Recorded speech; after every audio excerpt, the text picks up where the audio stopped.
Morning.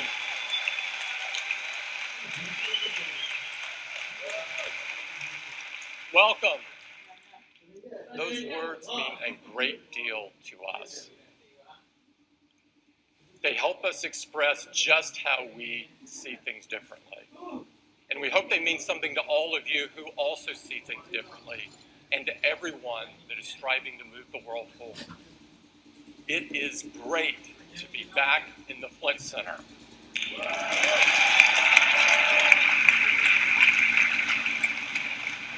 As you know, we're just down the road from Apple's birthplace and home in Cupertino, and we've had some amazing history here. We've had some of the most important product introductions in Apple's history on this stage. On this stage, 30 years ago, Steve introduced the Macintosh to the world.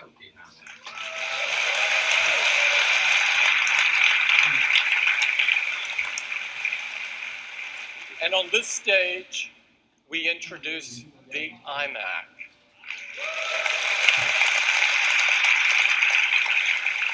Which signaled the rebirth of Apple.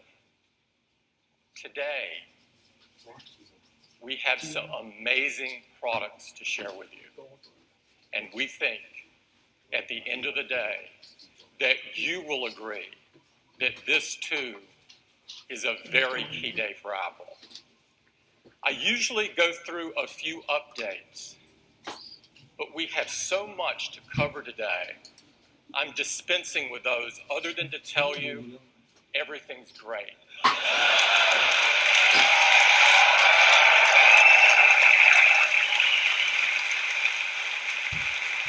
And I'm going to get started by talking about the product that has changed all of our lives. And that, of course, is iPhone. Last year, we announced 2 new iPhones for the very first time. These iPhones helped iPhone become the top-selling smartphone in the world.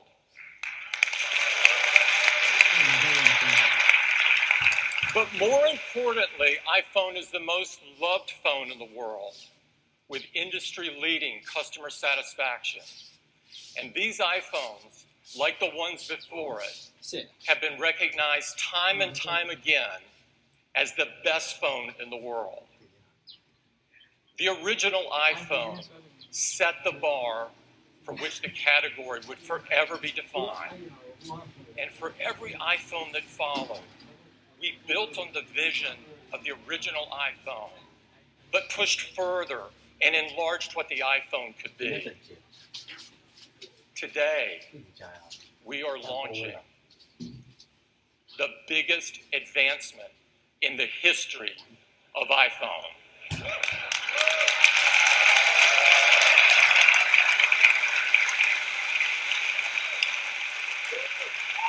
And I couldn't be more excited and more proud to show it to you now.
These are the new iPhones, the iPhone 6 and the iPhone 6 Plus, they are without a doubt the best iPhones we've ever done.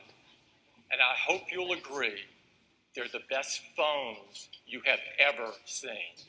To tell you all about them, I'd like to invite Phil Schiller up to the stage. Phil?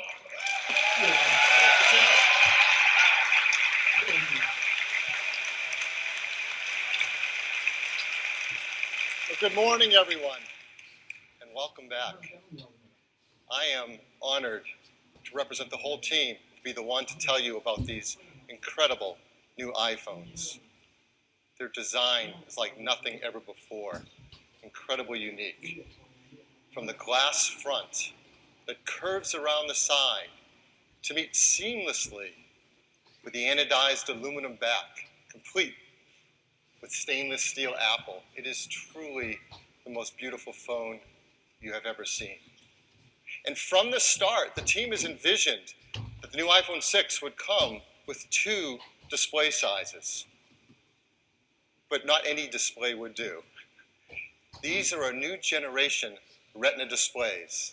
We call them Retina HD. And they are by far the most beautiful displays ever built into a phone. They are new in every way. They're incredibly bright, their colors are stunning, they're accurate, sRGB accurate. And across from the top to the bottom, the team has worked hard to make them the best we know how, from their ion-strengthened glass all the way down to new, thinner backlights. They're packed with incredible innovations. I'll just give you one example. The LCD that displays all your beautiful colored photos is made with a technology called dual domain pixels. And these pixels allow it to have a very broad angle of view with accurate colors. They're simply stunning, unlike any displays ever on a phone. And yes, they're bigger. They're a lot bigger. Here on the left is an iPhone 5S. In the center, iPhone 6, and on the right, the iPhone 6 Plus. I think you can see the difference. And if you don't know, here's their sizes. 4.7 inch for iPhone 6, 5.5 inches for iPhone 6 Plus.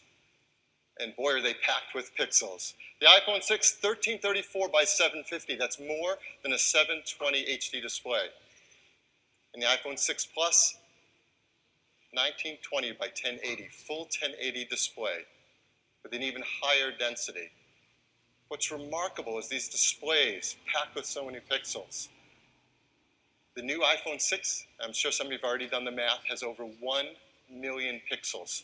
In a phone, that's an incredible, incredible density. And the iPhone 6 Plus, over 2 million pixels. 2 megapixel display.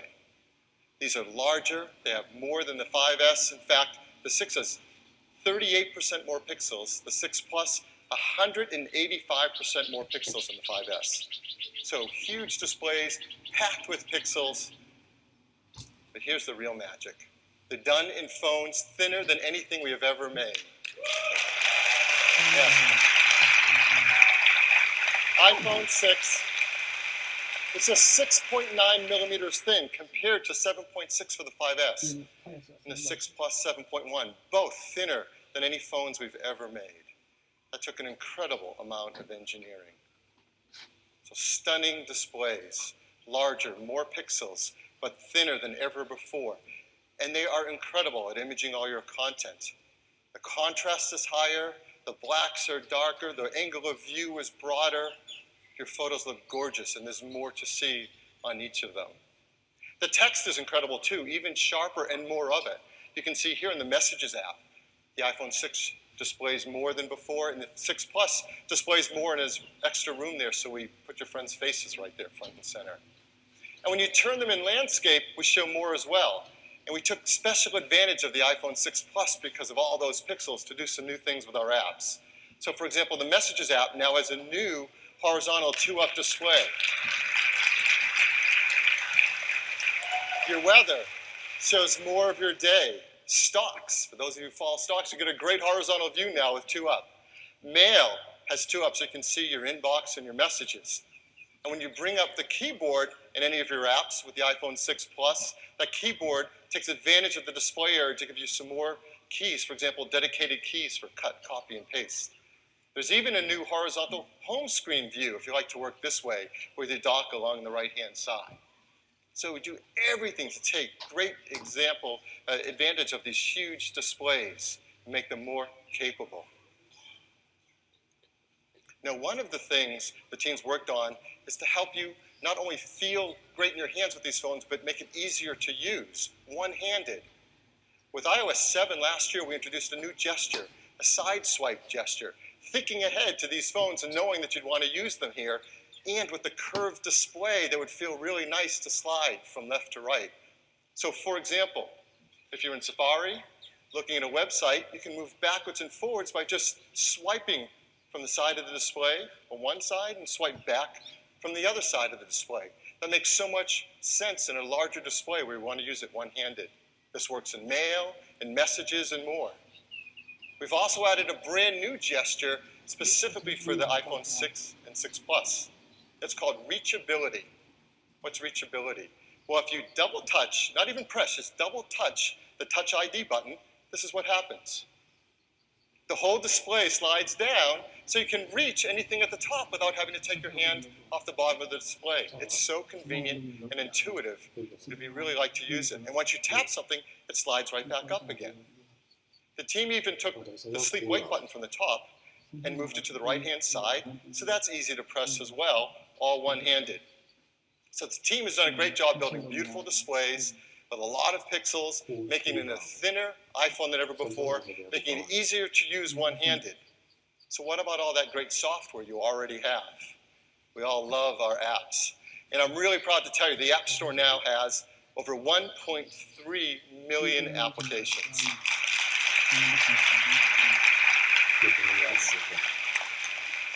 And all those apps are built with Xcode, and the team at Apple has made sure that Xcode takes advantage of these new displays with automatic layouts, easier than ever to make your software scale across them.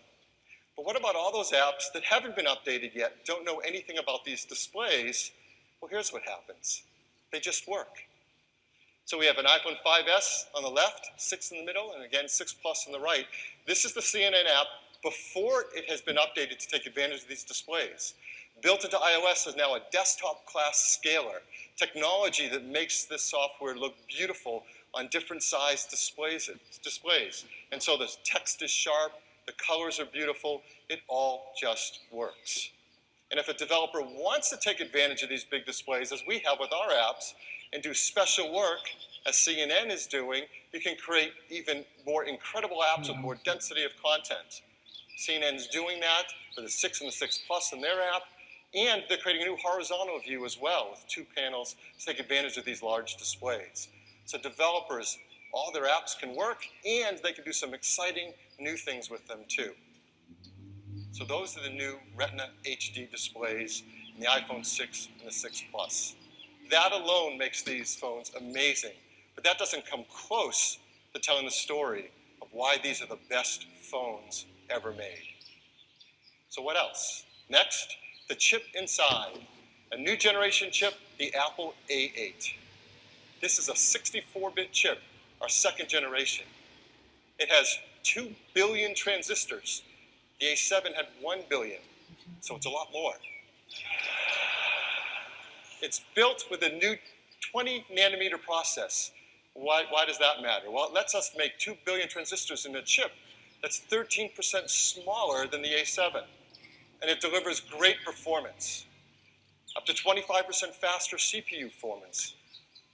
Up to 50% faster graphics performance. And if you look at what's happened over the years, the team has done a great job of driving that performance each year. Now, the iPhone 6 with the A8 chip is up to 50 times faster than the original iPhone at CPU tasks. And at graphics tasks, up to 84 times faster. So incredible performance.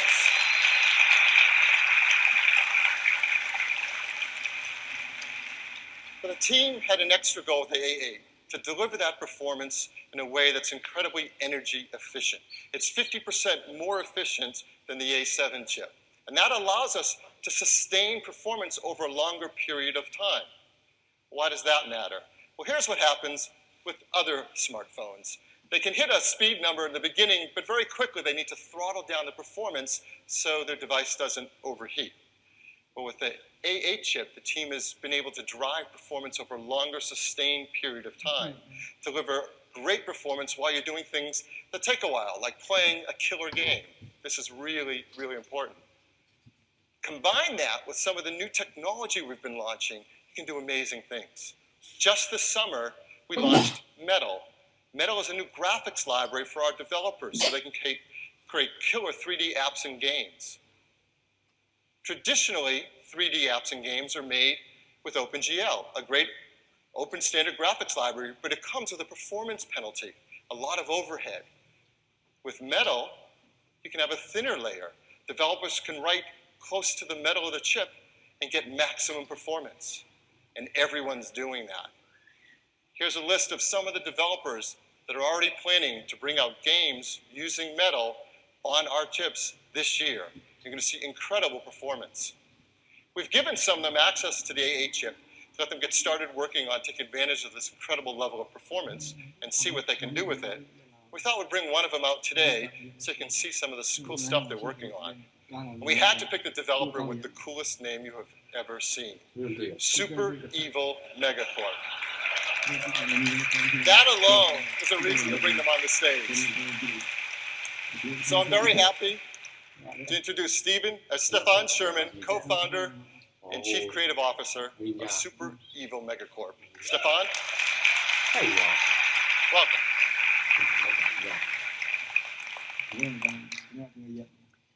Good morning. Today, I am thrilled to debut for you Vainglory, the multiplayer battle arena perfected for touch. With me is my co-founder Tommy, who will be playing Petal, an unlikely warrior small of size but big of courage. In Vainglory, players play a unique hero with unique skills and abilities. For example, Petal here can plant seeds that she can sprout into little munions. Oh, and they also like to disco. Petal looks right at home, but there is real danger brewing nearby. Let's take a look at the world of Vainglory now, running in real time on Metal. Multiplayer battle arena gaming is the most popular game genre in the world, enjoyed by tens of millions of players every day. Vainglory brings this world-class competitive gaming to iOS. Now the rules are simple. 2 teams battle to destroy a giant crystal in the heart of their opponent's base. Think of it like Capture the Flag, but with crystals. We fused our evil game engine with Metal and absolutely loved the results on the new iPhone 6.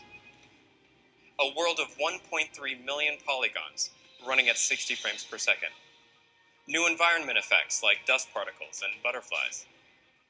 New lighting effects like these crystals casting blue light. And more than 100 fully animated characters, all interacting at once. And in the heart of it all lurks the powerful Kraken.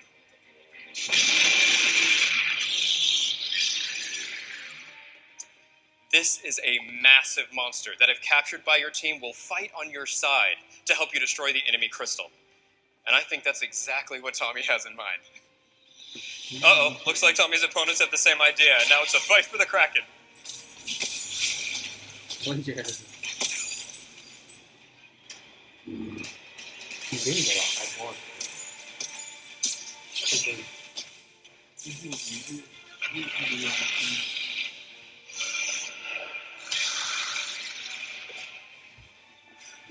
Great work. Now that the Kraken has been captured, time to push to the enemy base and destroy their crystal.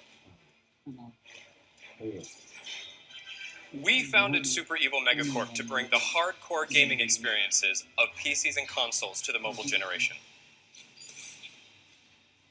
This is why we are so thrilled about the performance now possible on the iPhone 6 and Metal. Vainglory is our first game, and we can't wait for you to try it.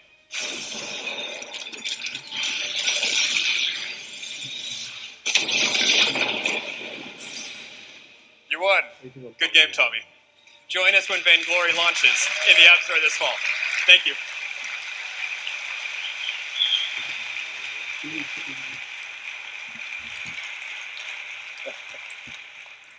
love it when they fist bump and walk off stage after nailing the Kraken.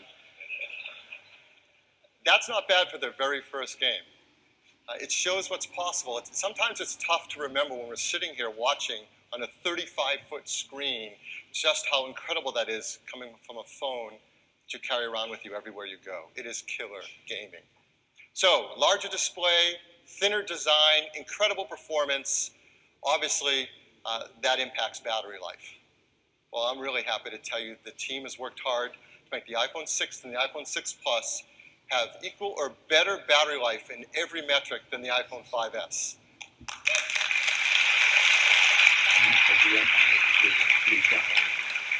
Just look at some of these numbers. iPhone 6, 50 hours of audio playback, 11 hours of video watching, 11 hours Wi-Fi browsing, 10 hours LTE and 3G browsing.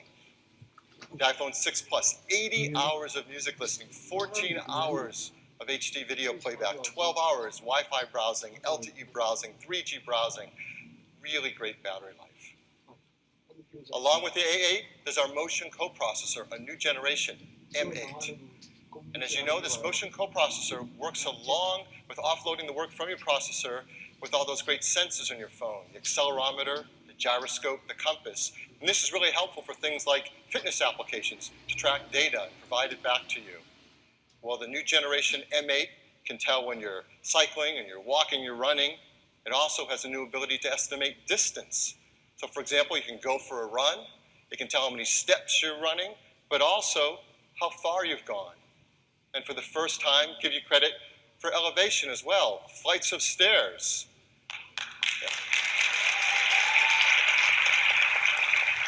We all need to run more stairs. How does it do it? Well, there's a new sensor built into iPhone 6 and 6 Plus, the barometer. It measures relative elevation from air pressure. And that will show up in things like the new Health app in iOS 8, where you now get credit for flights of stairs you walk throughout your day. And developers can take advantage of this new sensor as well. For example, Nike is working on a new version of the Nike Plus running app, so it can track not only how far you run, but also the elevation as well. So great new A8 chip, great new M8 chip, the core of iPhone 6 and 6 Plus. And there is so much more. There's new advanced wireless capabilities. The LTE in iPhone 6 and 6 Plus is faster than ever, 150 megabit per second. That's compared to 100 in the previous products. It does that with technology called carrier aggregation. And there's now 20 LTE bands compared to 13 previously. That's the most in any smartphone in the world. It means we're working now with over 200 carriers around the world to support LTE on iPhone 6 and iPhone 6 Plus. And there's a new technology with LTE. Maybe you've heard of it. It's called VoLTE. That stands for Voice over LTE.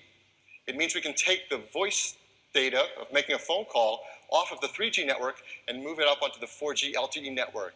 It makes calls clearer sounding, and you always have simultaneous voice and data. We're working with a lot of carriers around the world. We're going to roll out support for VoLTE with iPhone 6 and iPhone 6 Plus. There's also faster Wi-Fi in both of the products as well, 802.11ac, which is up to 3 times faster than 802.11n, up to 433 megabit per second. Now, if you combine Wi-Fi and VoLTE, our engineers came up with a really cool idea, making calls over Wi-Fi using your standard cellular connection. So maybe at your office or your home, you don't have a great cellular reception, but you do have Wi-Fi. You can make a standard call in the same way, and it will go out over Wi-Fi, but as you leave your home and transition onto the cellular network, the call will seamlessly just hand off and keep going. This is really cool technology.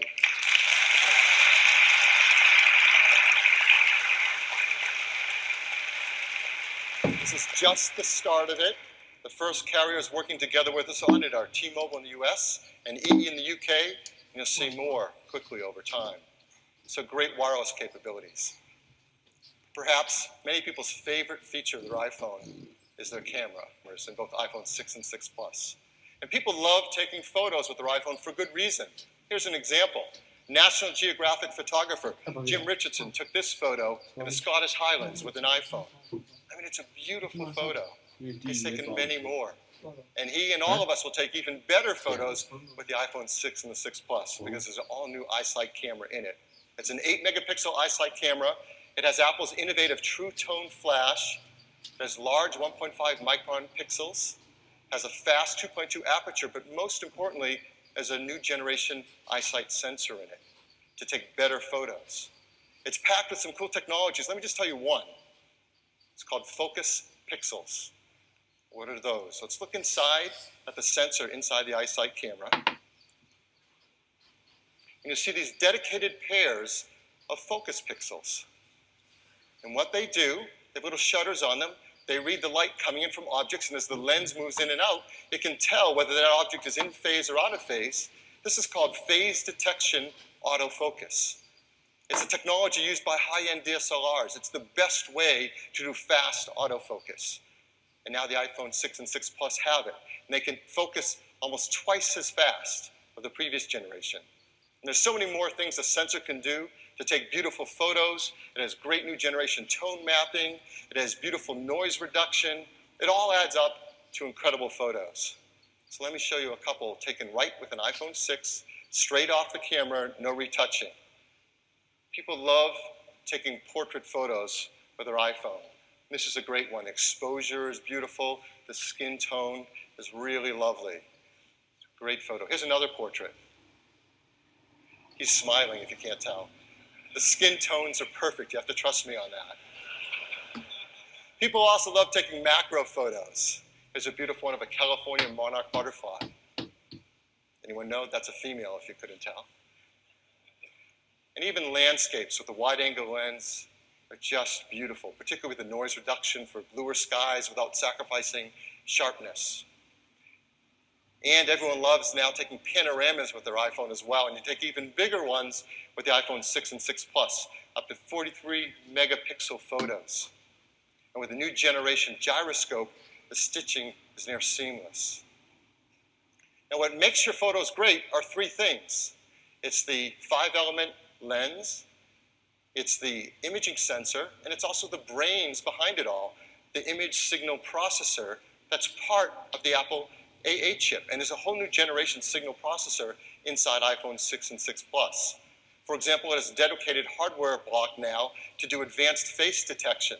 So you're taking a photo, you can even quicker find faces throughout your scene to get the perfect focus. And it has advanced blink and smile detection, so when you take a burst photo, you can very quickly find the perfect one and present it to you. Now, everything I've been telling you is true across both cameras, iPhone 6 and iPhone 6 Plus. There's one feature different between the two of them, and it's about image stabilization. The iPhone 6 has digital image stabilization, so it can try to help compensate if your hand's not holding the iPhone steady and try to help you keep from your photo being blurry. But 6 Plus adds something new with the iPhone line, optical image stabilization. So what's that? Let's look at the lens inside the iPhone 6 Plus. Of course, it moves front to back to focus, as always, but now it can also move up and down and side to side. And we combine that with the M8 and with the new gyroscope to automatically adjust and stabilize your image when you're taking a photo. And this works really great, particularly in low light scenarios where you have to take a longer exposure. Like this. This is taken in the evening, and it's a very sharp photo because of optical image stabilization. So we love the iSight cameras in our phones. And they take beautiful photos. So it's no surprise we don't see a lot of these anymore. Right? Dedicated cameras, small point and shoot cameras, they're certainly not as fun, and increasingly we're taking amazing photos directly off of our iPhones. What's interesting is, it's probably been a while since you've seen one of these as well. Anyone remember what they're called? Camcorder. Yeah, camcorder. I think our parents used to use these. Right? People aren't using them anymore. In fact, I believe now that the iPhone has become the world's most popular video camera as well. It takes a beautiful HD videos at 1080p. With iPhone 6 and 6 Plus, we've advanced its video capabilities so much, you're just going to be blown away with the kinds of videos you can take. 1080p, of course we can take 30 frames a second, but now it's 60 frames a second as well. Really beautiful, smooth videos. And everyone has loved what we introduced last year with slow-mo. videos up to 120 frames a second. Well, now the 6 and the 6 Plus can take video up to 240 frames a second. Yes.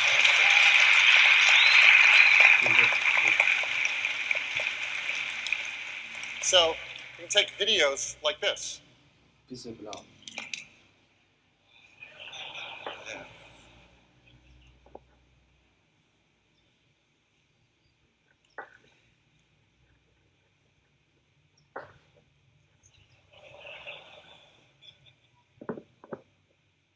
I was going to say I taught him that, but you wouldn't believe me. Here's another great feature, cinematic video stabilization. This is a really great video of a gentleman riding on a mountain bike. What you can't see is the person taking it is holding an iPhone, also riding on a bike, and the video is automatically being stabilized. It's really great. With iOS 8, we introduced time-lapse video. So now with a single press of the shutter, with iPhone 6 and 6 Plus, you can take images of this quality with time-lapse photography. Now the new eyesight sensor has focus pixels, which really helped a lot with getting fast autofocus on photography. Turns out they help a lot with video too. With focus pixels, we can do automatic focus continuously while you're shooting your video, like this. So you take the video, the flowers go into focus, you pull back, and the young girl goes in focus, all without having to touch the screen and tell it where to focus. It automatically, continually focuses the video. So incredible capabilities for photography and video. That's the eyesight camera. Do you know on the other side of your iPhone, you have another camera, the FaceTime HD camera. And there's an all-new version of that as well. It is a brand new sensor, a larger aperture that lets in over 80% more light. And with the ISP, it has improved face detection because it's perfect for taking those killer selfies. And kids are going to love this. We now have burst mode on the FaceTime camera as well. You know they're going to do that.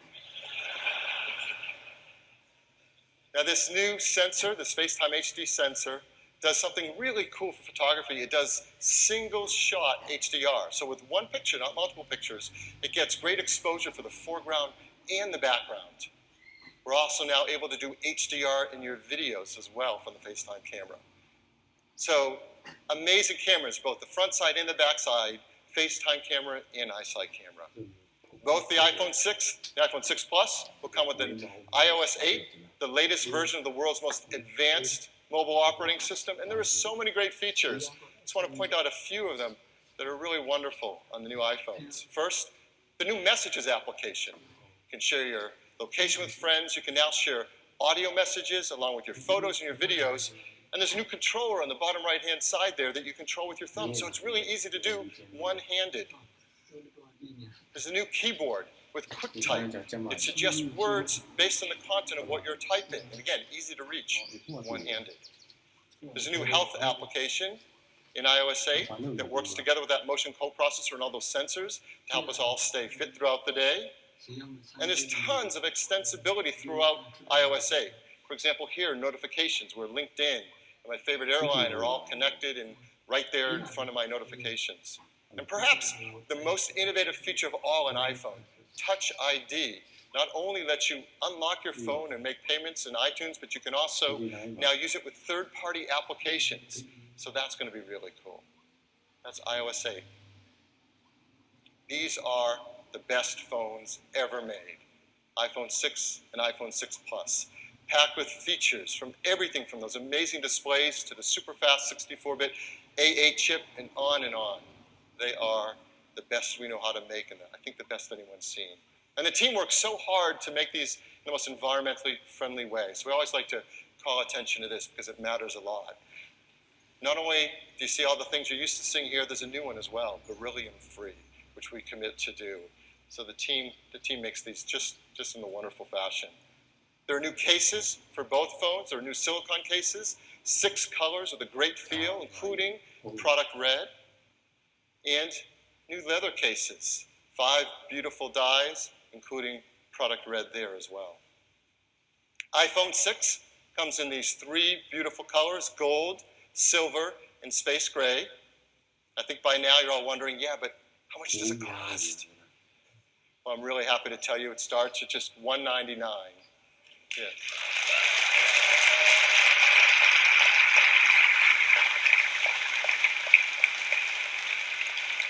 That's on a typical 2-year carrier contract with 16 gigabytes. And now at $299, we've increased the capacity to 64 gigs. And $399, all new configuration, 128 gigabytes.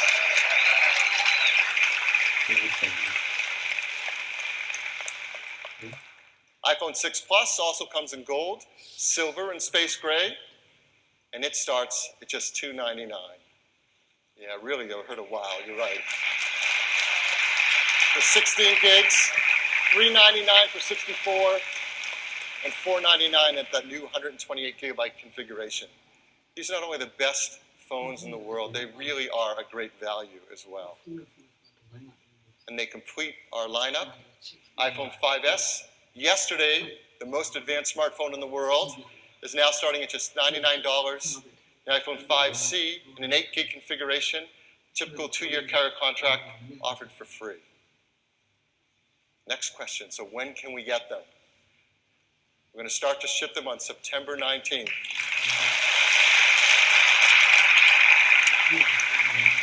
That will be in the US and 8 other countries. In those countries, you'll be able to pre-order them starting this Friday on the 12th. And the team is working hard to make this the fastest rollout ever for iPhone. So we're going to try to be in 115 countries by the end of this year. Of course, there's also the new iOS 8 that we're seeing up here and all lusting over. It is amazing. The team works hard, as always, to make it available to the widest number of customers possible. So here you see the list of all the devices that are supported with iOS 8. Huge number of devices. All these customers will be able to download for free iOS 8 on September 17th. Yes. So that is the new iPhone 6 and iPhone 6 Plus. Thank you. Thanks, Phil. Thank you. So hopefully you can get an idea of just how amazing the iPhone 6 and iPhone 6 really are. How they're the best phones you've ever seen. But a great product isn't just a collection of features. It's how it all works together, how it makes you feel. These products have bigger screens, and they're amazing, but they're much better in every single way. And to make this point clear, we've enlisted the help of a couple of our friends to do some fun new ads. And I'd love to share one of those with you right now. Dun, dun, dun, dun, dun, dun, dun, dun, dun, dun, dun, dun, dun, dun, dun, dun, dun, dun, da, da, da, da, da.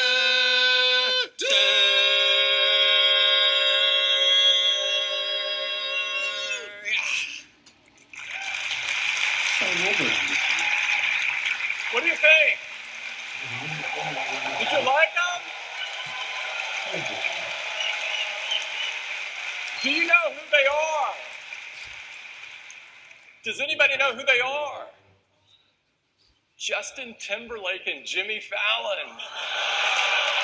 These guys are incredibly fun to work with. Do you want to see another one? Here's another one.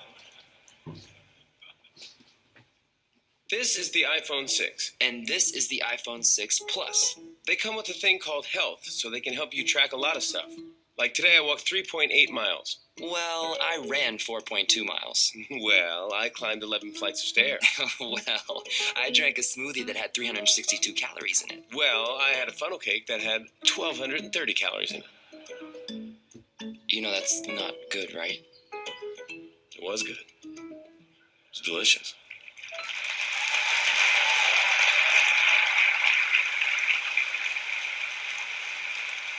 you. So that is iPhone. And now I'd like to talk about an entirely new category of service. And it's all about the wallet.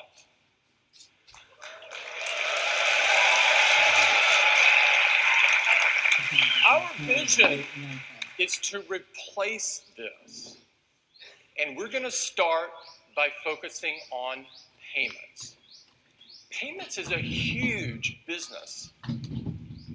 Every day between credit and debit, we spend $12 billion.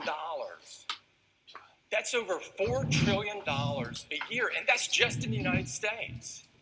And this business is comprised of over 200 million transactions a day.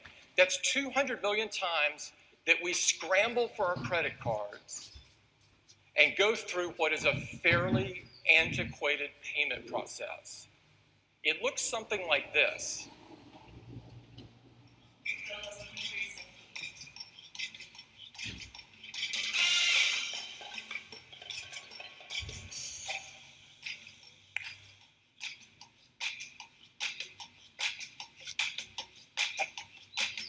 Can I see some ID, please?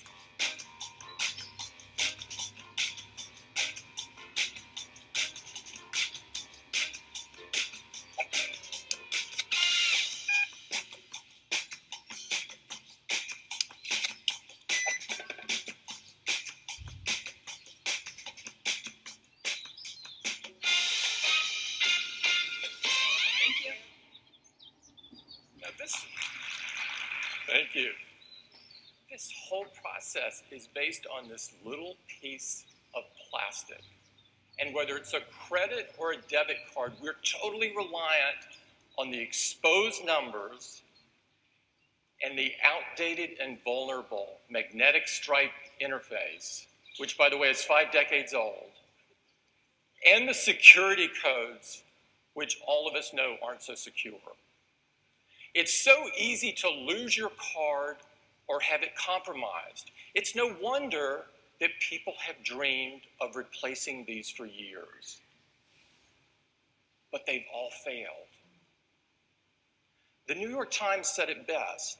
A truly mobile wallet has long been described as imminent, but it remains elusive. Most have been a disappointment or have not yet worked well enough for mainstream adoption. Why is this?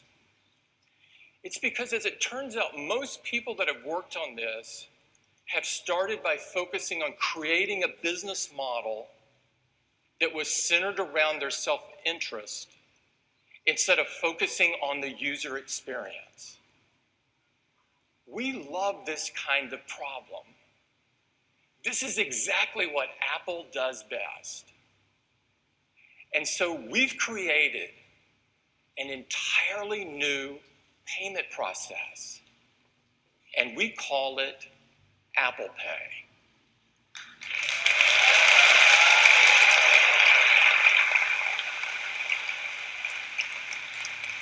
And I'd like to show you just how fast and just how easy it is. Okay, your total is $23.78.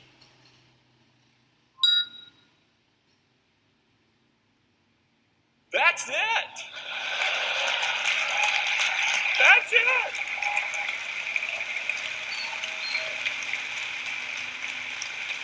Maybe, would you like to see it one more time, just in case you may have blinked and missed it? Here it is.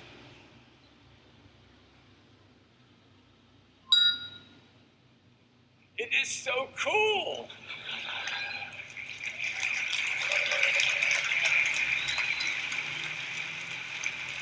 That is Apple Pay, and to tell you more about it, I'd like to invite Eddie Q to the stage. Eddie? Thanks.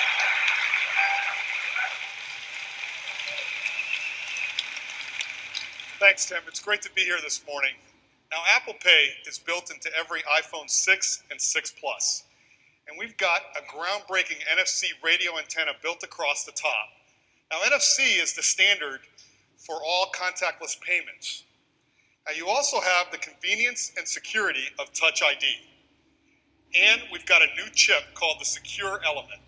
And it's built into every iPhone 6, and it stores all of your payment information encrypted and securely. You can also see all of your credit cards on Passbook. Now, Apple Pay is easy, it's secure, and it's private. Let's get started with how easy it is. Now, we have hundreds of millions of credit cards and debit cards from customers in their iTunes Store accounts. When they get a new iPhone 6, they can just say, use the card on file. But it's also easy to add a new card. You use your iPhone iSight camera, we take a picture of the card, gather all the information, go to your bank and verify that that's your card, and we add it right to Passbook.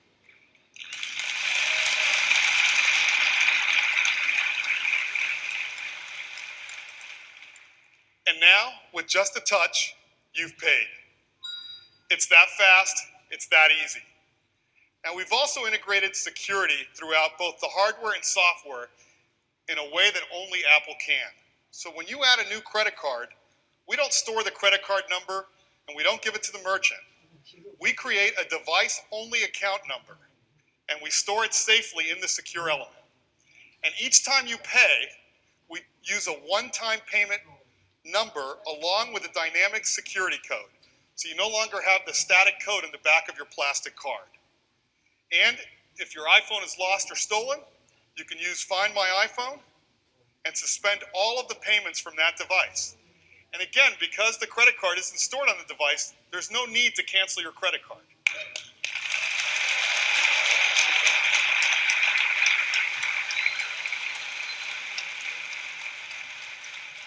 Now, security is at the core of Apple Pay, but so is privacy. We are not in the business of collecting your data. And so when you go to a physical location and use Apple Pay, Apple doesn't know what you bought, where you bought it, or how much you paid for it. The transaction is between you, the merchant, and your bank. And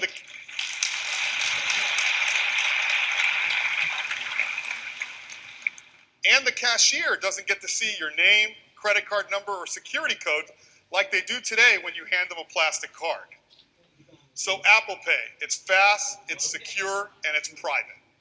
Now we're starting in the US with credit cards and debit cards from the three major networks, American Express, MasterCard, and Visa. And we've got the 6 biggest issuing banks in the US, along with a few more. They add up for more than 80% of all credit card volume in the US, and we'll keep adding even more banks. Now you can use Apple Pay in the over 220,000 merchant locations that accept contactless payments today. But we've been working with some of the largest retailers to enable Apple Pay in all of their locations. The largest department store, Macy's and Bloomingdale's. The largest drugstore, Walgreens and Duane Reade, with over 8,000 locations and 8 million visitors. Staples, the largest office products. Subway, with over 26,000 locations in the US. McDonald's, with 27 million visitors every day. And McDonald's is even adding Apple Pay to its drive-thru.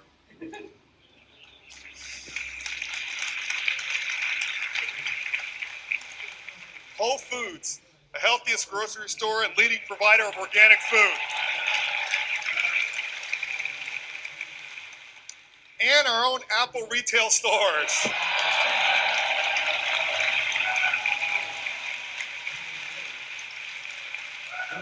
And Disney, the happiest place on earth. Now, Disney is adding Apple Pay to all of their Disney stores and Disney World in time for Christmas. And that's just some of the many retailers that are adding Apple Pay in all of their locations. But what about online? We want to make online purchasing just as fast, more secure, more private. There's over $1 billion a day spent on online purchasing. That's 5 million daily transactions just in the US alone. And the process is really cumbersome. You got these long forms to fill out for each and every app that you shop in. Well, with Apple Pay, one-touch checkout. There's no need to enter your credit card, your expiration date, your security code.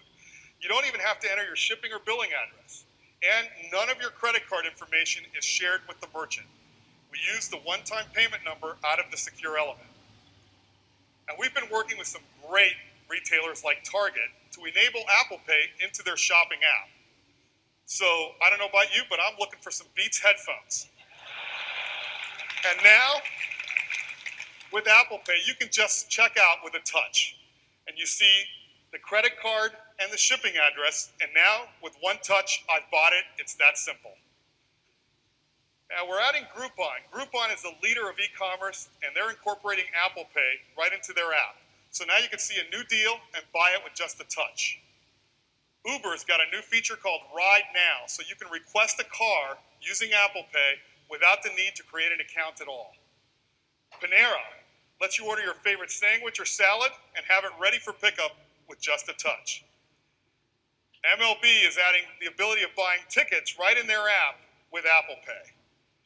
Our Apple stores where you can buy all of our latest products. And OpenTable. Now you use OpenTable to make dinner reservations, but in participating restaurants, you're going to be able to use Apple Pay in the OpenTable app to pay for your check. That's really cool.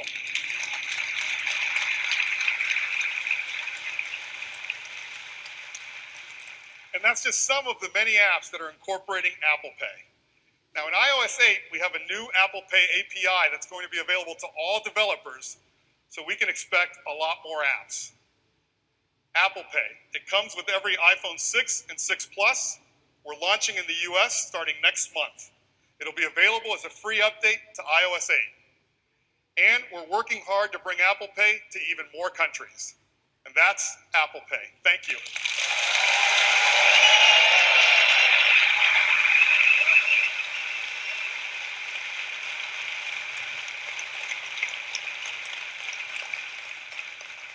Apple Pay will forever change the way all of us buy things. And it's just one more reason that iPhone 6 and iPhone 6 Plus are the biggest advancement in the history of iPhone. Now, we've really gone through enough to call it a day. You've seen iPhone 6 and iPhone 6 Plus. They're absolutely incredible. And a whole new category of service with Apple Pay. But we're not quite finished yet. We have one more thing.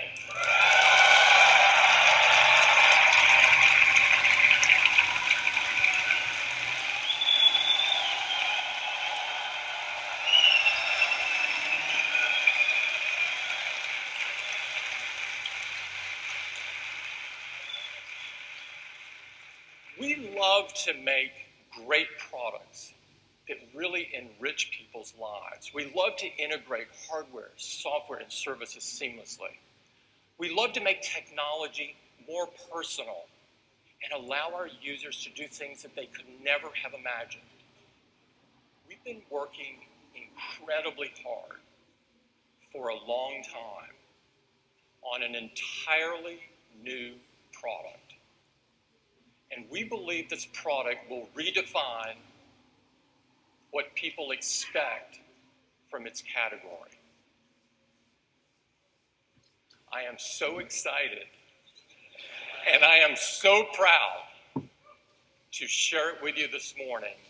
It is the next chapter in Apple's story, and here it is.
Apple Watch is the most personal device we've ever created. We set out to make the best watch in the world, one that is precise. It's synchronized with the universal time standard, and it's accurate within plus or minus 50 milliseconds. It's incredibly customizable, so you can find one that reflects your personal style and taste. Because you wear it, we invented new, intimate ways to connect and communicate directly from your wrist. And it works seamlessly with iPhone. And it's also a comprehensive health and fitness device. Now, Apple Watch took very deep thinking, and out of this came some truly remarkable innovations. And one of those was the user interface. As it turns out, with every revolutionary product that Apple has created, a breakthrough in user interface was required. With the Mac, we introduced the mouse to make navigation so simple on a personal computer. The click wheel on the iPod allowed users to scroll through thousands of songs in the palm of their hand. And with iPhone, multi-touch gave us the ability to interact with a beautiful canvas of photos or videos or music or all of the information that we use every day. The Apple Watch required the same kind of careful, deliberate consideration. What we didn't do was take the iPhone and shrink the user interface and strap it on your wrist. The display is too small and it would be a terrible customer experience. For example, if you take a gesture like pinch to zoom, it covers the content, it obstructs your view. It just doesn't work. And so we placed extra functionality in a mechanism that's been on the watch for decades. It's this dial. It's called a crown. And on the Apple Watch, it's called a digital crown. The digital crown includes infrared LEDs and photodiodes that translate rotary movement into digital data. Now, you don't need to understand all of that, but it's a very simple and elegant and amazing input and navigation device. Let me give you an example. Here's back to the map. When you turn the digital crown, it zooms in and out. When you have a list, You can scroll through the list, and you can do all of this without blocking the screen. And if you're within an app, like the clock app as an example, if you press the digital crown, it returns to the home screen just as you would expect it to.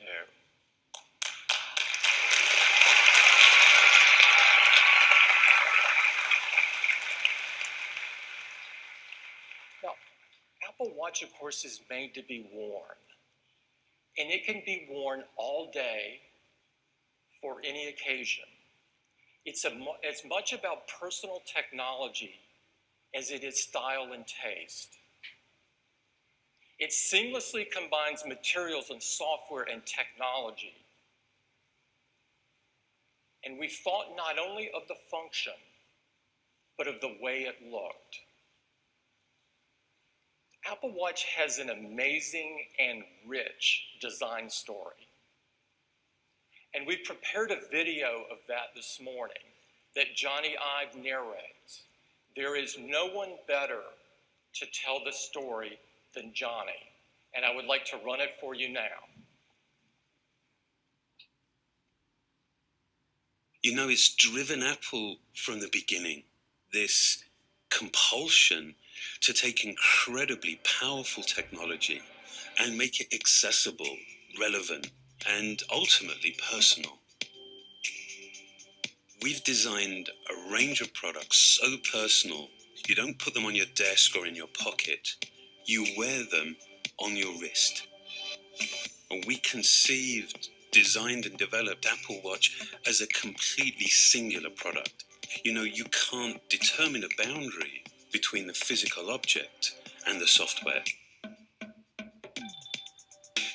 We're introducing an unparalleled level of technical innovation combined with a design that connects with the wearer at an intimate level to both embrace individuality and inspire desire.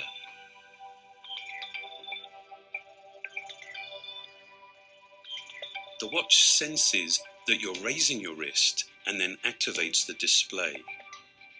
You see an organization of apps that, while new, is somehow familiar. Navigation is fluid and vital. Magnifying content on a small display is fundamentally important. So we've developed a whole new interface specific to the challenges associated with a product this small. The digital crown is a remarkable input device. It fluidly zooms into apps. It enables nimble, precise adjustment. And critically, you can use it without obstructing the display. It's also the home button.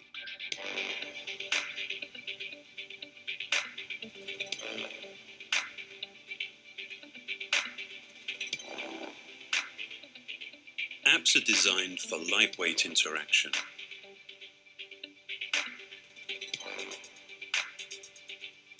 Smart replies and dictation let you respond quickly to messages. Glances let you swipe through information efficiently. And pressing the button below the digital crown instantly shows you friends you can contact in just seconds. And with digital touch, we've developed an entirely new way for you to connect intimately with others. You can get someone's attention with a gentle tap. You can send a quick sketch. Or you can even share something as personal as your own heartbeat. These are subtle ways to communicate that technology often inhibits rather than enables.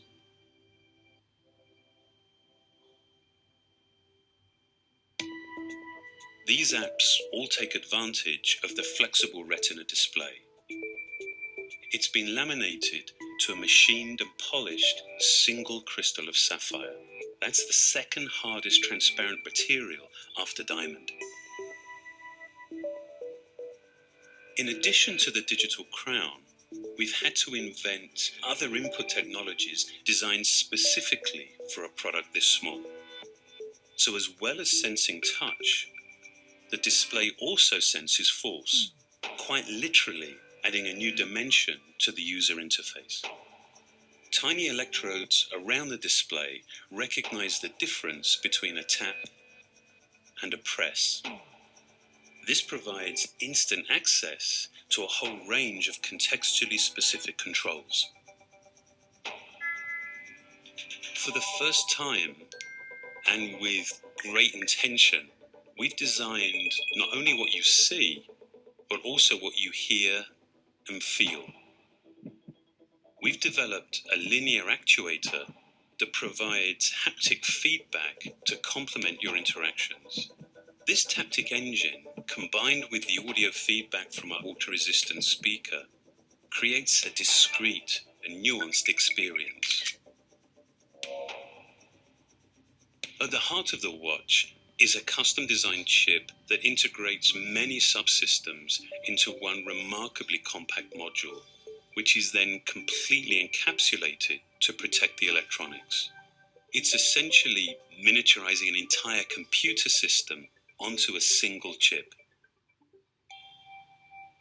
The zirconia back has 4 sapphire lenses. Infrared and visible light LEDs, along with photosensors, detect your pulse rate. Using its gyroscope and accelerometer, and the GPS and Wi-Fi from your iPhone, the watch provides a comprehensive picture of your daily activity. This allows it to establish and suggest goals and reward fitness milestones.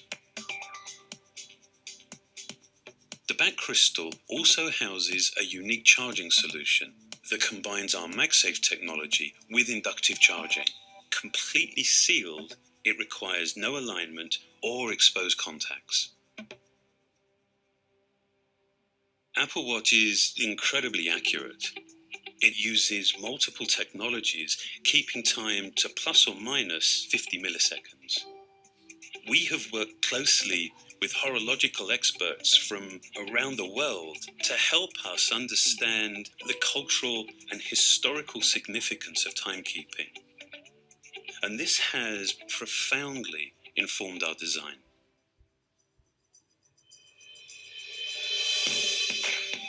We know that wearing something all day, every day, becomes as much about personal preference and self-expression as functionality. So we've designed a range of watch faces.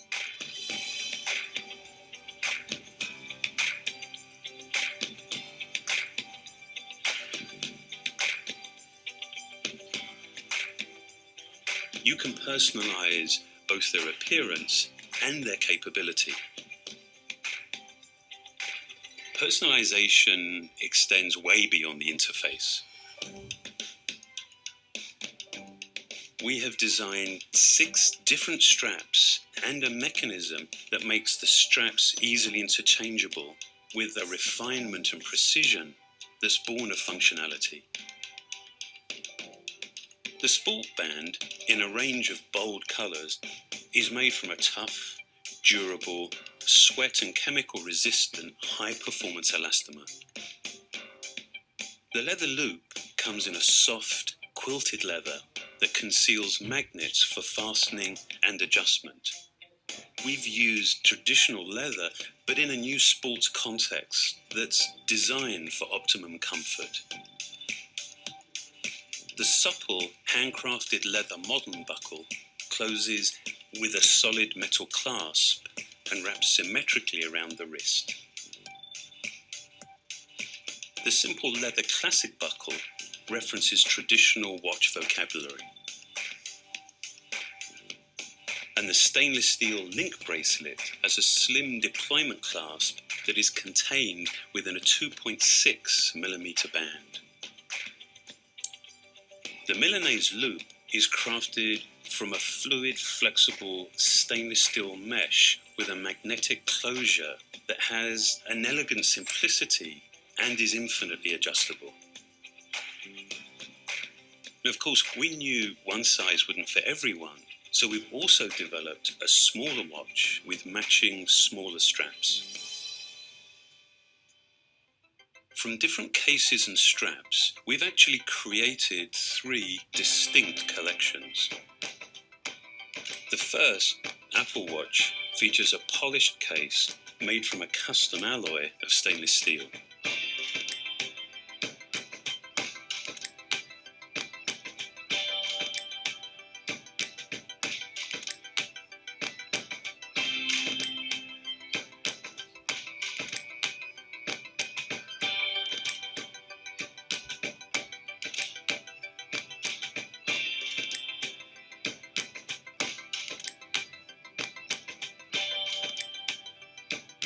The Sport collection has an ion exchange cover glass and an anodized aluminium case that is 60% stronger than standard alloys, and yet it's incredibly light and durable.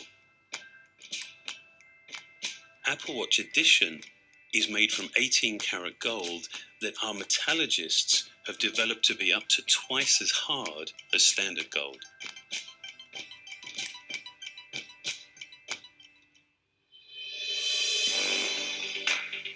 Creating beautiful objects that are as simple and pure as they are functional, well, that's always been our goal at Apple. We designed Apple Watch as a whole range of products, enabling millions of unique designs, unparalleled personalization, both in appearance and capability.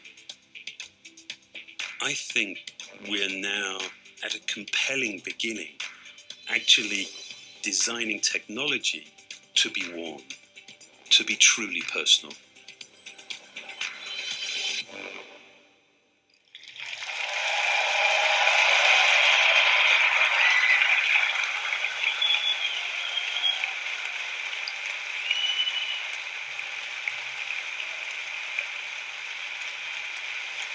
We've been working on Apple Watch.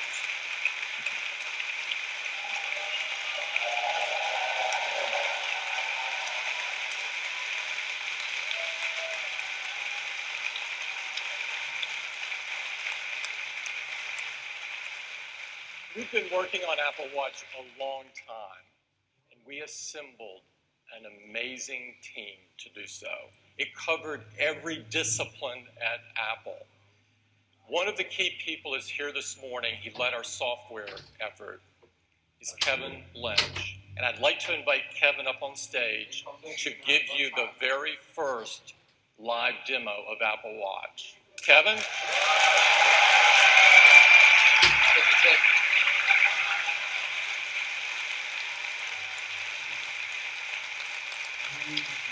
I'm so excited to show you our work, and I'm wearing Apple Watch right here.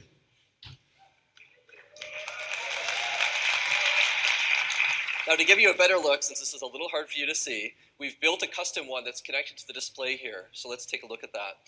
Now, I also have my iPhone, which is required with Apple Watch. And the first thing you're going to see on your watch when you look at it is the clock.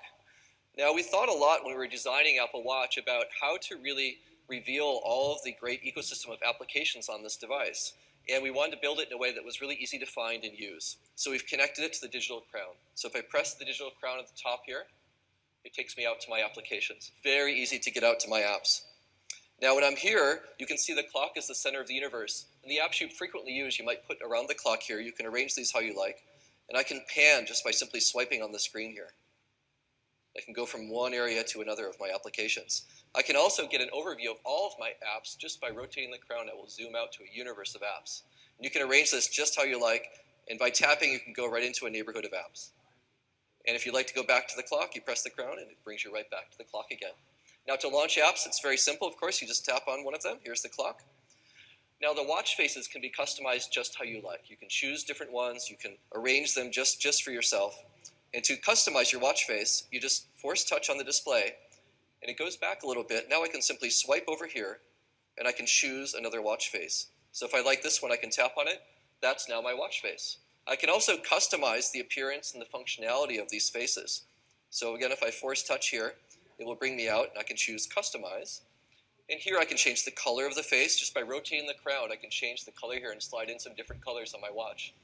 Or if I want to change the functionality of this face, I can just swipe over and the green outline shows me what I'm currently changing. So I'll change the center area just by rotating the crown again. You can see I have a variety of information I can pull in here right on my watch face. This is my next meeting, which I use a lot, so I'll keep this just by force touching. Let's look at a couple of other faces we have here. This is one of my favorite ones. This is called the astronomy face, and it shows you where you are in the Earth. So if you wake up and forget where you are, you can just look here. And you can go fly to the moon. If you tap on the bottom left here, it will actually fly me over to the moon.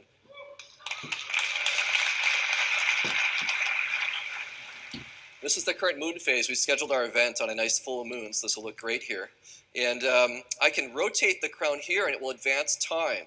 So you can see I can go forward and look at the new moon. I can see where the next quarter one's happening and the next full in about a month.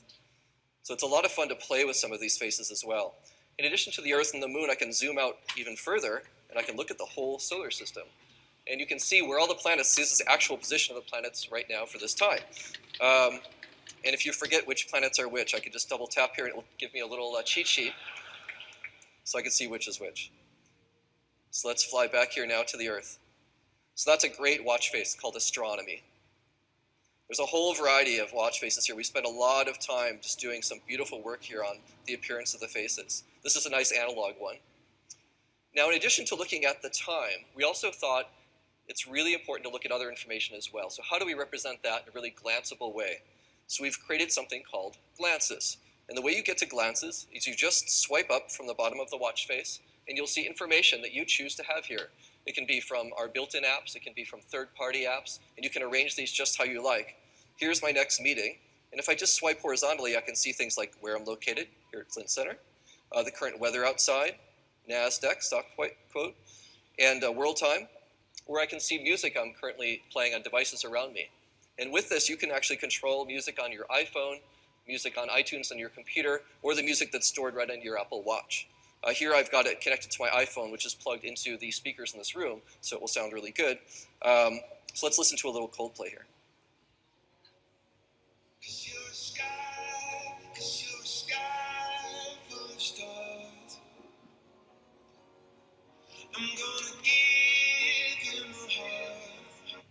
Now you can control tracks and volume, everything you'd expect right here from your watch.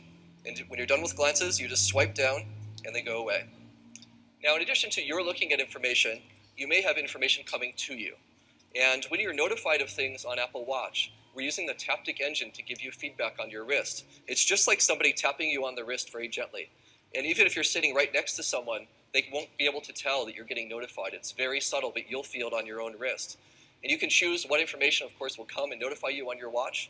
And if you do choose to look at something that's coming in, you just raise your wrist, and the notification will come in, just like this. Here's a calendar invitation. Excellent. I'm invited to the karaoke outing, finally, with Eddie. So I can swipe up here, and I can just see information about where it's at and time. And then I have buttons that are specific to that type of notification. Different buttons will come with different notifications. Here it's a calendar invite, so I can accept or decline, or maybe I'm totally going to go accept. Now, you might also get other notifications. Here's one from Johnny. Am I going with Love Shack or Wild Thing? I think he's teasing me. I'm going to press reply. Now, we've created something called QuickBoard to enable really quick replies to messages that you're getting. And you can see here we've actually analyzed the text that's coming in and picked out some things you might want to just tap on and send back.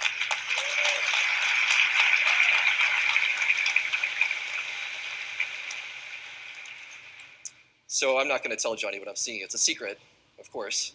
Now I can also use dictation to reply. That will send either an audio recording of my voice, or I can convert that to text and send it, or I can use a new selection of animated emoji that we've created for Apple Watch. Let's use an emoji. So I'm going to tap there. And we've got a great collection here of emoji. These are hands, hearts, and then also faces. I think I'll choose a face to send back to Johnny.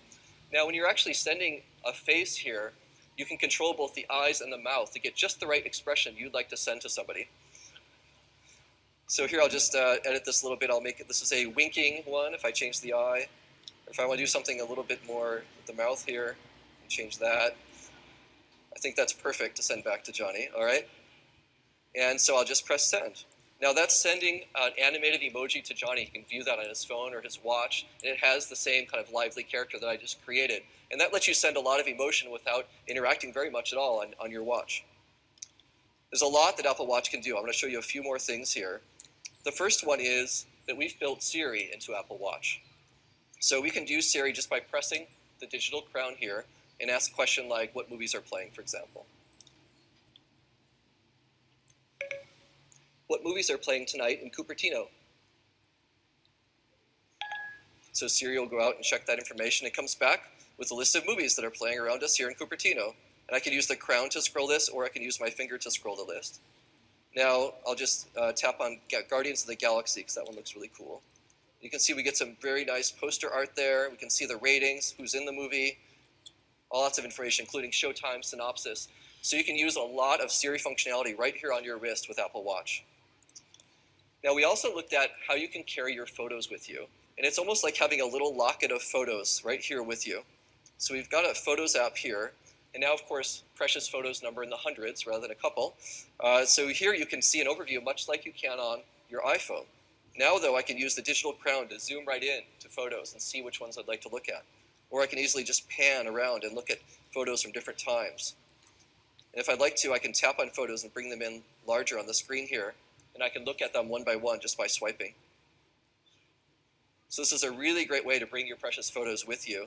Now, by default, all of the photos that you favorite on your iPhone or your Mac will just show up on your Apple Watch. It can be any collection that you like to show here. One other app I'd like to show you is Maps, which is amazing to have a Maps application on such a little device. So let's tap on Maps here. Of course, it shows me where I'm at, here at Flint Center, and I can pan around just by swiping. So we can see the neighborhood. I can also zoom out with the crown. If I rotate the crown, it zooms me out. I can see more of the area. You can see this is really tightly connected as I'm rotating the crown. Super responsive. I can also pan around this view. And if I'd like to get back to where I am, I can press on the bottom left. And it takes me right there. Now, if I'd like to look for things around me, you can bring up a context menu for Maps by force touch. And here I have a search command. And I can find things by dictation, my favorites, or if I recently searched for things, I can just tap on those. So we've got Whole Foods here. Let's get directions to Whole Foods. I'll just tap there. And it's going to calculate, find the local Whole Foods here. And you got the hours, and you have also a phone number if you'd like to call Whole Foods, and you have directions, walking and driving. So let's get walking directions to Whole Foods. So it's figuring out the best way to get there now. And I'm going to press start, and it's going to do a little simulated walk so you can see how it goes here. Now, while you're walking, Apple Watch will give you taptic feedback on each turn, so you'll know whether it's time to turn left or to turn right.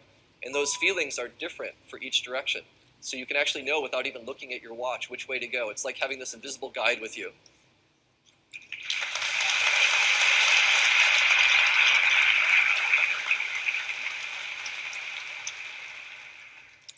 That's Maps on Apple Watch.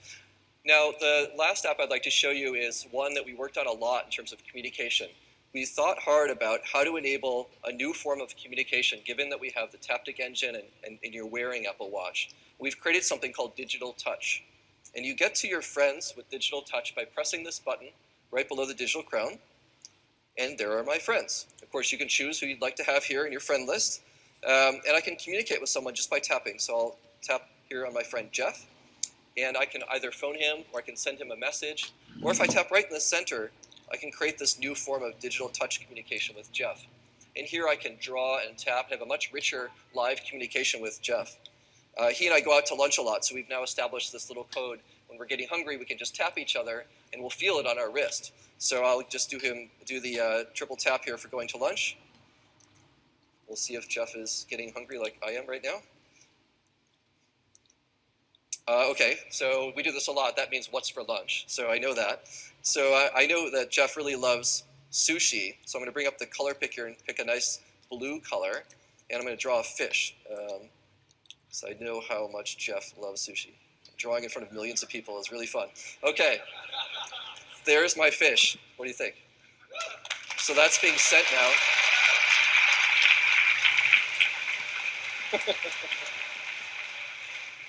Jeff is really excited. I don't know if you noticed, he just sent me his heartbeat. He doesn't always do that. This is a special day. And And that's not just an emoji, that actually is reading the heart rate off of Jeff's wrist with Apple Watch and sending me his heartbeat so I can feel it on my wrist. That's never been done before. It's a really great aspect of this new form of communication with digital touch. So those are just a few things on Apple Watch. And I was happy to give you a little glimpse at what Apple Watch does.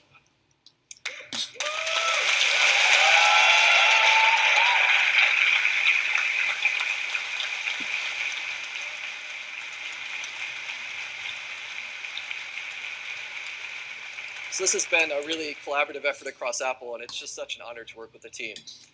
Now, in addition to the work we've been doing, we've also been working to enable third-party developers to extend their apps to Apple Watch. And apps are, of course, something we pioneered with the App Store on the iPhone, and developers create things that do things we never imagined were possible. And we think there's a great opportunity now in Apple Watch for them. So we've created something to enable this on the Apple Watch. And initially, notifications will just show up. So for example, if you've got a notification from Facebook coming in, it'll look like this. If you choose to have these appear on your watch, you can have any of your third-party apps appear here, and they look very simple. Now, you can extend this even further and create a much more integrated experience with Apple Watch with something called WatchKit. WatchKit is something that enables developers to create rich, actionable notifications with those buttons, WatchKit apps that appear right on the home screen, and also the glances that we saw. So here are a few examples of this.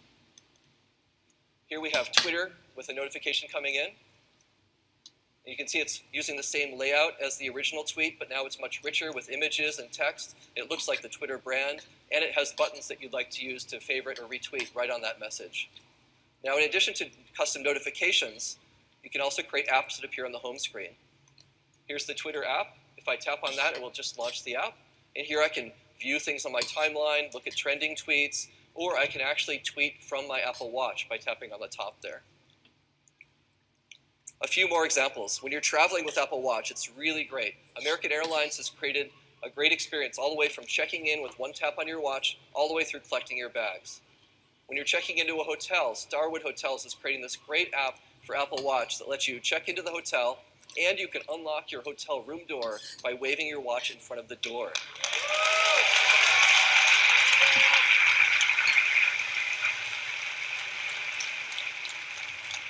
And that will be available across all W hotels in the springtime around the world. City Mapper enables you to get mass transit directions, and it will also remind you to get off at the right stop just by using Tap Show Waiter on your wrist. Pinterest, when you've pinned sites in cities you're traveling to, it can remind you when you get near them and give you walking directions to them. BMW lets you see the charge level in your car, and if you forgot where you parked it, it will actually show you a map of where you left your car, and then directions back to it.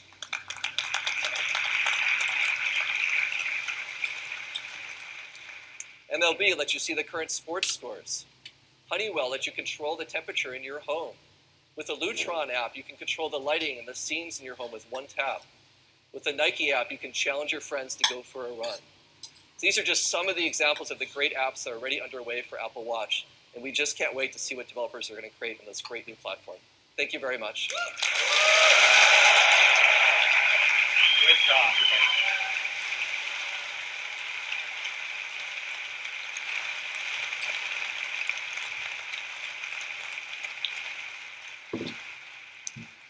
It's amazing what you can do from your wrist. And I'd like to spend a moment talking about yet one more, and that is health and fitness. This is a very important area for me and a very important area for Apple. Apple builds great products that enrich people's lives, and arguably we can take that to a whole new level with Apple Watch. Being more active, as it turns out, is one of the best things you can do to improve your health. And Apple Watch gives us the ability to motivate people to be more active and more healthy. So if you're just someone who wants to be a bit more active, or maybe you just want to track what you're doing during the day, or perhaps you exercise regularly, or even if you're a very serious athlete, Apple Watch helps you live a better day. We have two new applications in Apple Watch. The first is the Fitness app. The Fitness app monitors all of your activity and movement throughout the day. And the second is the Workout app. The Workout app allows you to set specific goals for specific types of workouts like cycling or running. We've built an incredible team in health and fitness at Apple to work on Apple Watch. And in the video that follows, they're going to show you how all of this comes together to give you a comprehensive view of your daily activity.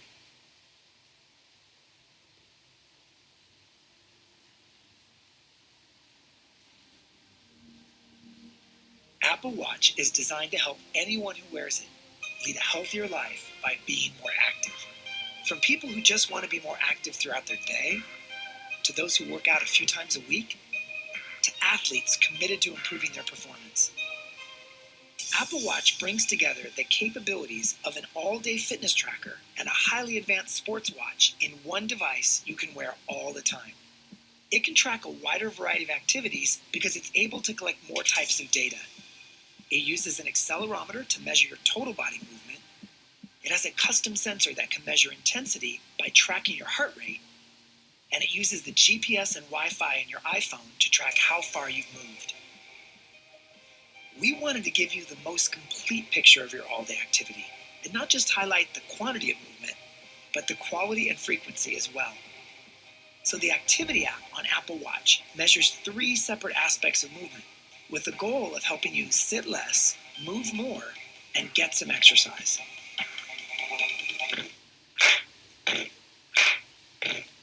The Move Ring measures the calories you've burned. That gives you the best overview of how active you are. The Move Ring is customized to you, and you close it when you hit your personal calorie goal for the day. The Exercise Ring captures the brisk activity that you've done.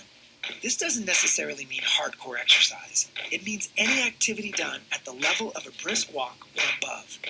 You close the ring when you hit the globally recommended 30 minutes of exercise per day, and it doesn't even need to be all at once. The Stand Ring shows how often you've stood up to take a break from sitting, which helps you minimize your sedentary time. Now, this may seem like a small thing, but sitting less can go a long ways towards improving your health. A complete ring means that you've stood for at least 1 minute in 12 different hours during the day. There's also a dedicated workout app to provide more detailed measurement when you need it most. You can select your workout from a list of popular activities, then set a goal based on how long you want to work out, the number of calories you want to burn, or the distance you want to go. And during your workout, you can see in a glance how far, how fast, and how long you've been at it. When you're done, you can end your workout, see an entire summary of your session, and earn awards for your achievements. The Fitness app on the iPhone stores all your activity data and lets you see your workout history whenever you want. It also shares your data with the Health app, where it can be accessed by health and fitness related third-party apps. Over time, Apple Watch actually gets to know you the way a good personal trainer would. It's designed to deliver intelligent reminders to keep you motivated and on track. And it can suggest goals that are personal, realistic, and most important, achievable, which gives you a far better chance of succeeding. Apple Watch is going to greatly improve the way we keep track of our activity and change the way we look at fitness. We think it's going to help a lot of people live a better day and a healthier life.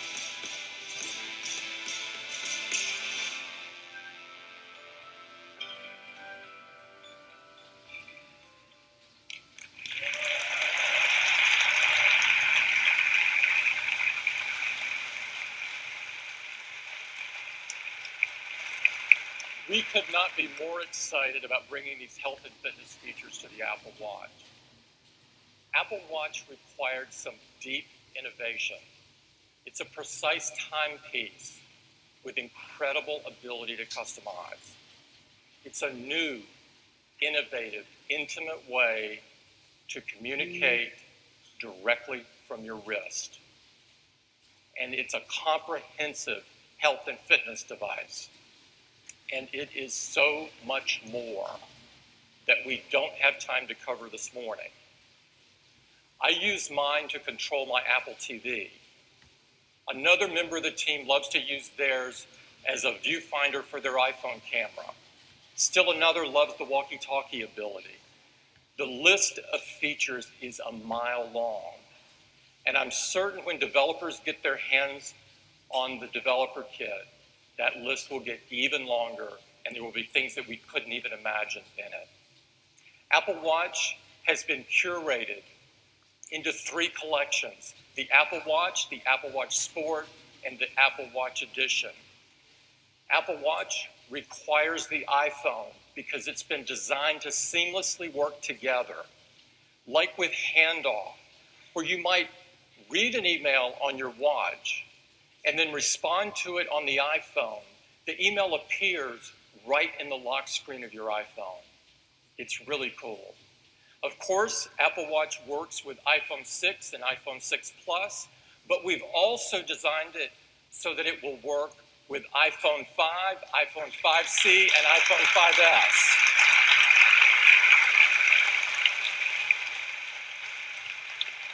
This means that over 200 million people already can use Apple Watch. Now, we expect the usage of Apple Watch through the day to be incredible because there's so many different things you can do with it. And so we've designed it so that it's simple to charge at night. We're using inductive charging. It has a magnet and it aligns perfectly to the back of the watch. It is so simple and elegant. It's something only Apple could do.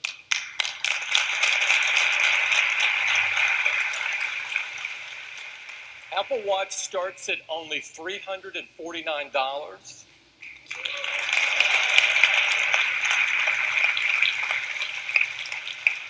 And it will be available early next year, and it is worth the wait. We think people are going to love to use Apple Watch. They're going to love to wear it. It's something functional, yet incredibly beautiful. It empowers people and enriches their lives. Apple Watch is the most personal device Apple has ever created. We are so excited about Apple Watch, and I hope you are as well.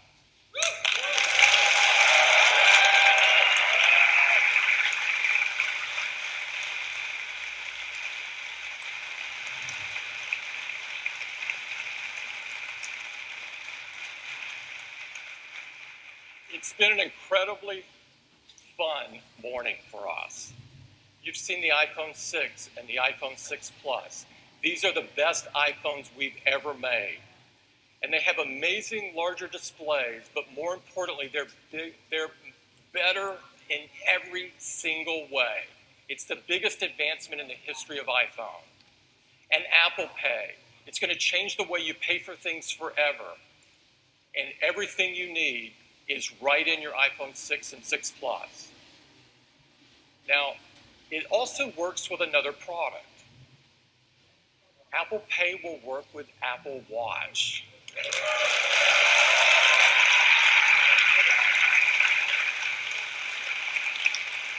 Everything you need is built right into Apple Watch. And so now, the foundation of Apple is built on the best personal computers in the world with the Macintosh, the best tablets in the world with iPad, the best phones in the world with iPhone, made even better today with iPhone 6 and 6 Plus, running the world's most advanced mobile operating system with iOS 8. We couldn't be more excited that iOS 8 is finding its way into other parts of people's lives with HomeKit, HealthKit, and CarPlay. And now adding Apple Watch. Apple Watch, the most personal device we've ever created, It will redefine what people expect from a watch. Now, there's one other thing I'd like to talk about, and that is our love for music. Music runs deep in Apple's DNA, and it runs through the core of all of our products. Apple changed the way people listen to music a decade ago, and iTunes has been at the center of that experience. We celebrate our love for music with the iTunes Festival, and it is going on as we speak in London at the historic Roundhouse. Tonight, Sam Smith will be performing. Over the years, we've had some of the best musical artists in history performing at the iTunes Festival, and some of the best performing at our own Apple events. And through that time, we've built a very deep relationship with the music industry and the artists that make it up. A decade ago, we began a very deep collaboration with one of the best bands of all time. And that band is U2.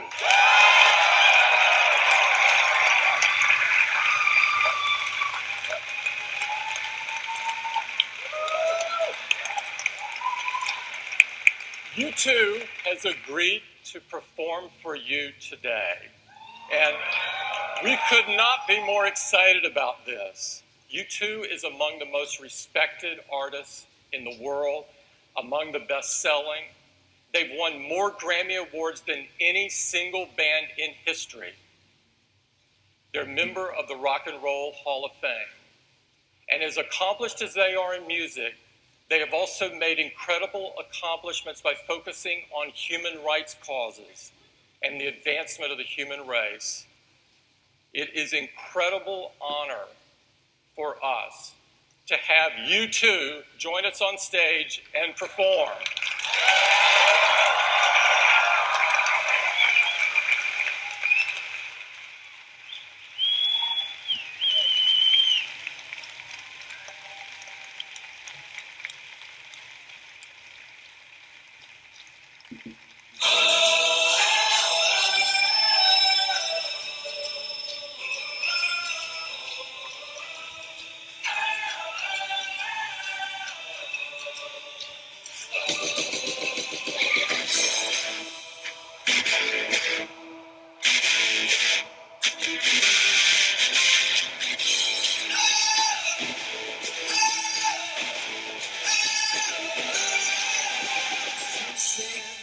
Down the days of fear, chasing down a dream before it disappears.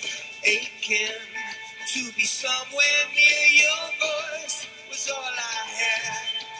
I was shaking from a storm in me, haunted by specters that we had to see. Yeah, I wanted to be the melody of the noise above the hurt. I was young, not done, just wishing to be blinded by you, brand new, and we were pilgrims on our way. I woke up at the moment when the miracle occurred, and the song that made some sense out of the world.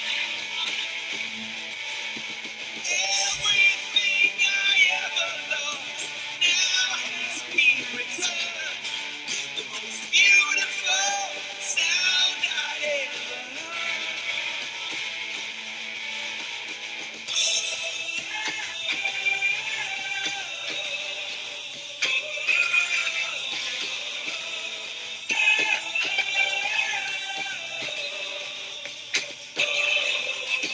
Language so we cannot communicate. Religion so I can love and hate. Music so I can exaggerate my pain. So I give it a name. I was young.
Great.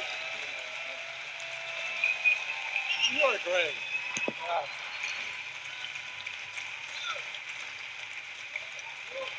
That was the most. Wasn't that the most incredible single you've ever heard? We would love a whole album of that.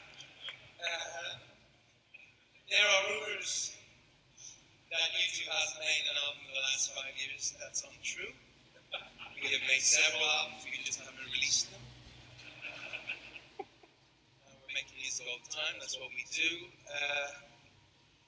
With this, we wanted to wait until we had one that was as good as our very best work, as good as the best we've ever done. And You know, we feel the same way about products. we're the blood in your machines. Oh, Zen master of hard and software, Tim Cook.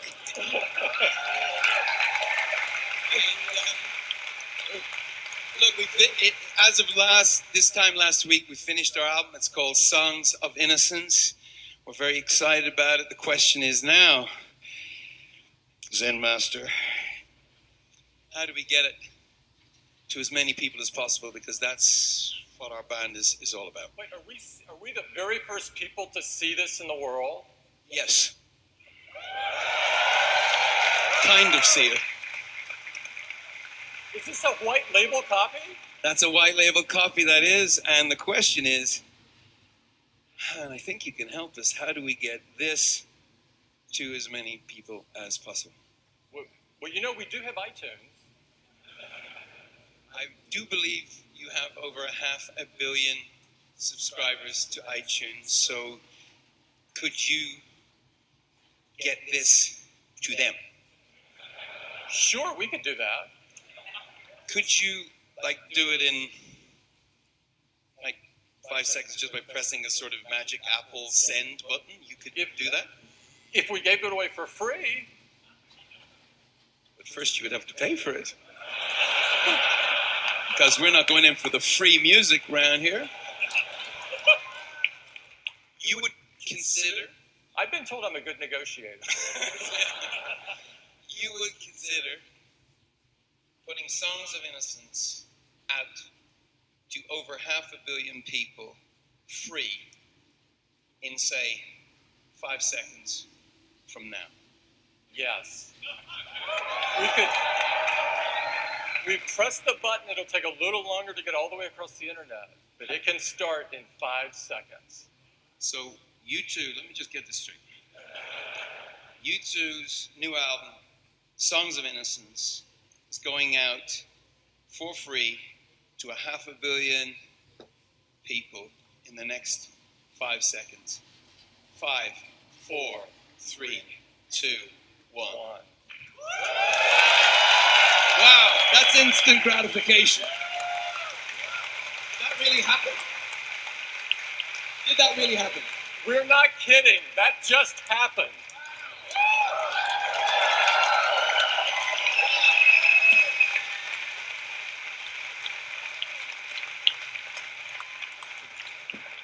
Incredible. Thank you to everyone at the Apple team. This is a very, very big deal for us. It's kind of our core DNA. The clue is in the name. We really do want to get our music. We put everything we have into this. It's our most personal record. So thank you. Thank you. Thank you so much.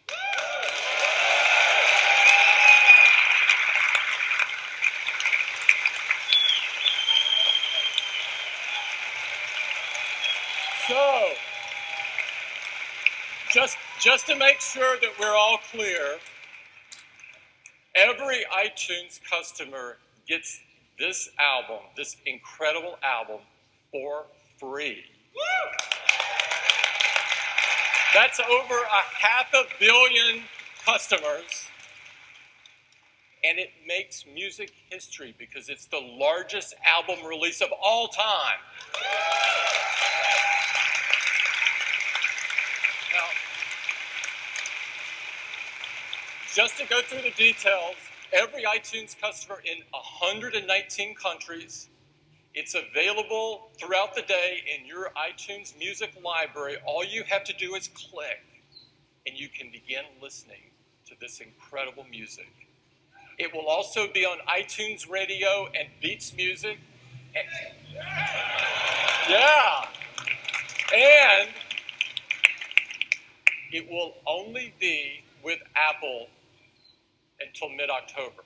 And so if you aren't an iTunes customer today, become one before mid-October and you get this album for free.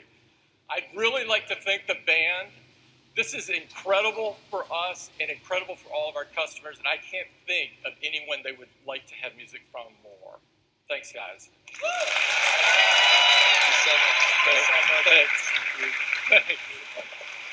Thank you. Thank you. Let's give them a big hand.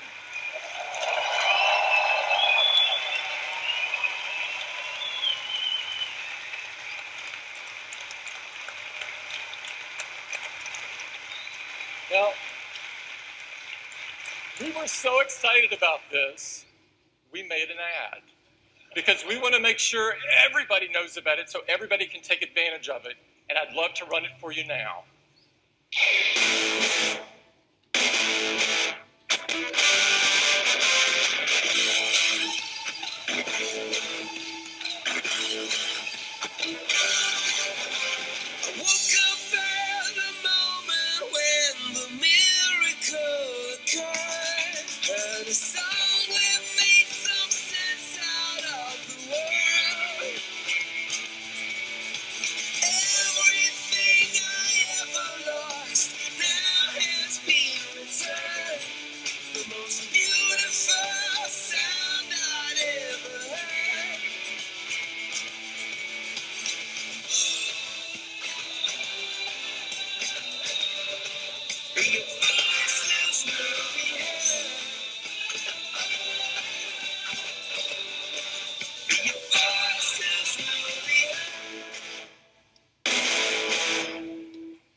So you've just witnessed the biggest album release in the history of music, and it's going to sound absolutely fantastic on your iPhone 6. Today's been super. I want to thank everyone for coming. I especially want to thank all the people from Apple that were so involved. Please stand up. Everyone from Apple that was involved in these products, please stand up.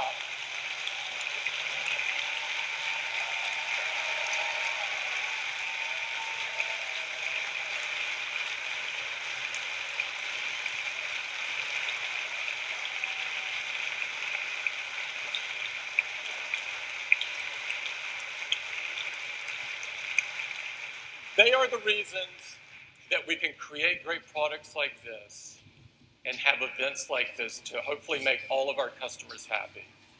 I'd like to call out especially Johnny Ive for his incredible contribution on the Apple Watch. And Jeff Williams, who has been running the engineering team on Apple Watch. And Craig Federighi, who's been responsible for iOS 8.